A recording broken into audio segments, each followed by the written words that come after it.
voudrais vous parler des générations successives d'astrologues depuis les années 40. Et partager le constat, que je ne crois pas qu'on puisse contester, d'un déclin de l'astrologie, de la vie astrologique et de recrutement astrologique depuis au moins le début du XXIe siècle, disons. Sinon, depuis les dernières années du XXe siècle. Ce déclin est d'autant plus marquant que on peut comparer cette génération des années, disons, 70-80 avec la génération qui est née dans les années 40 et qui a émergé dans les années 60-70.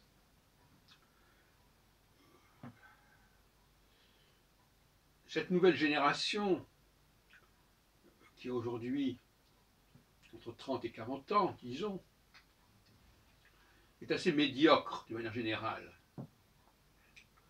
Et elle l'est tant sur le plan des publications que sur celui de l'organisation d'activités comme des colloques. Et effectivement, il y a les blogs, qui sont évidemment une donnée qui n'existait pas il y a 40 ans. Mais même dans ce domaine-là, ceux qui assurent les blogs les plus importants n'appartiennent pas à cette génération. À commencer par votre serviteur, qui a créé en 2008 la télévision astrologique francophone et qui appartient à la génération de ceux qui sont nés après la Seconde Guerre mondiale, comme d'ailleurs Patrice Loisel, comme Maurice Charvet, comme Alain de Chivray. Autant de personnages qui ont marqué l'histoire du milieu astrologique par leurs initiatives. Et on ne voit pas de choses du même ordre avec la génération qui suivra.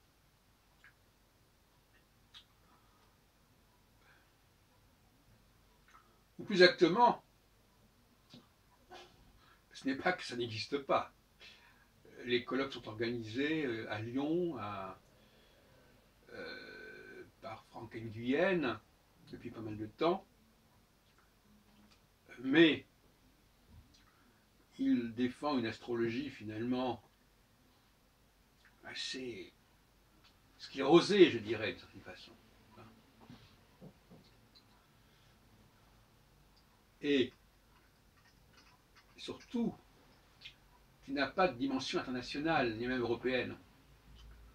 C'est assez paradoxal, mais dans les années 70, l'astrologie française était fortement européenne, très fortement européenne, et la France était un lieu de rencontre internationale. Ce qui n'existe absolument pas aujourd'hui. Il y a eu donc un âge d'or de l'astrologie française, dont je suis effectivement un des vecteurs, pour la période des années 70-80, avec un nombre considérable de congrès, y compris à Londres, y compris à Athènes, y compris à Bruxelles, y compris à Genève, avec des ramifications importantes vers l'Espagne, vers l'Italie, etc. Tout ça n'existe pas, n'existe plus, et il y a eu des feux de paille, comme la FAES, Fédération des astrologues de l'Europe du Sud. Donc, il y a une médiocrité de la vie astrologique et du recrutement, pour dire les choses comme elles sont. Quels sont les leaders du milieu astrologique actuel qui sont passé par l'université, qui ont fait des doctorats, des mémoires. On a des marginaux, on a des autodidactes, on a des... et puis des gens qui finalement n'ont pas l'audace, n'ont pas la capacité de renouvellement de l'astrologie. Car ce qu'ils proposent souvent sont des choses qui ont déjà été dites et avancées 30 ans plus tôt. Par exemple, tout ce qui concerne l'astrologie sidérale, ça a déjà été dit par Dorsan dans les années 80, et notamment dans nos colloques. Et ça aussi, c'est un point important. Les colloques actuels sont fermés à tous ceux qui sont un petit peu en décalage par rapport à la doxa astrologique. Par exemple, moi, qui suis un réformateur, je ne suis jamais invité au congrès annuel du RAO ou de l'astrologie, l'atelier d'Aquitaine. On m'avait invité pour filmer les autres, mais jamais pour parler, pour prendre la parole.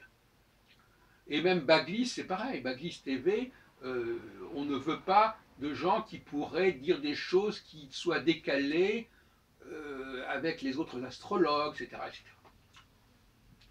Bon, tout ça est assez attristant. Et puis en termes de publication, effectivement, on n'a rien de comparable avec ma publication 76 à 27 ans des clés pour l'astrologie chez Segers. Personne n'a la dimension voulue. Donc finalement, alors ce qui est assez amusant, c'est que ces gens-là, ils considèrent que du moment qu'on est plus âgé qu'eux, on représente une astrologie dépassée. Mais c'est eux qui proposent une astrologie dépassée. C'est ça le paradoxe qui est assez comique, à vrai dire. C'est que on les voit répéter des choses qui ont déjà été dites depuis 50 ans. Et finalement, tout ce qui ne colle pas avec une doctrine qui a déjà été établie depuis des décennies, c'est hors sujet. Ça n'est même pas audible à la limite, n'est-ce pas? Voilà où nous en sommes dans le milieu astrologique. Au niveau de l'écriture, de la pensée, de l'organisation d'activités, de la qualité des rencontres entre astrologues, il n'y a pas de vrai colloque, il n'y a pas de vrai débat, il n'y a pas de vraie mise en question. C'est une espèce de chape de plomb qui est tombée sur le milieu astrologique depuis, disons, un quart de siècle.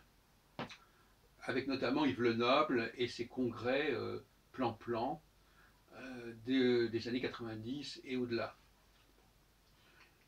C'est attristant. Alors maintenant, est-ce qu'il y aura un renouveau? L'astrologie n'est pas attractive. Hein, elle n'attire pas les chercheurs qui ont une formation universitaire et ceux qui disent qu'ils font de la recherche finalement. Bon. Et puis alors, il faut aussi bien entendu saluer l'astrologie des années 50-60, qui était une génération antérieure à la mienne, de gens qui sont nés à la fin des années 20, notamment, comme Jean-Pierre Nicolas, comme Michel Gauquelin, comme André Barbeau, qui est né en 1921. Alors là, ce sont des gens qui avaient une certaine force et qui ont fait apparaître des statistiques remarquables avec Gauquelin, une astrologie mondiale avec de nouveaux concepts comme l'indice cyclique chez Barbeau, une refonte de la pensée astrologique avec Jean-Pierre Nicolas, qui prend des distances par rapport à la symbolique zodiacale, mythologique, tout en gardant les cadres structurels. Voilà un trio extrêmement remarquable. Et sans l'existence de ce trio, je ne me serais probablement pas engagé dans l'astrologie. On pourrait aussi parler encore plus tôt, dans les années 30, 40, d'un Donnerement, qui aussi avait montré qu'il y avait des possibilités de réformer l'astrologie.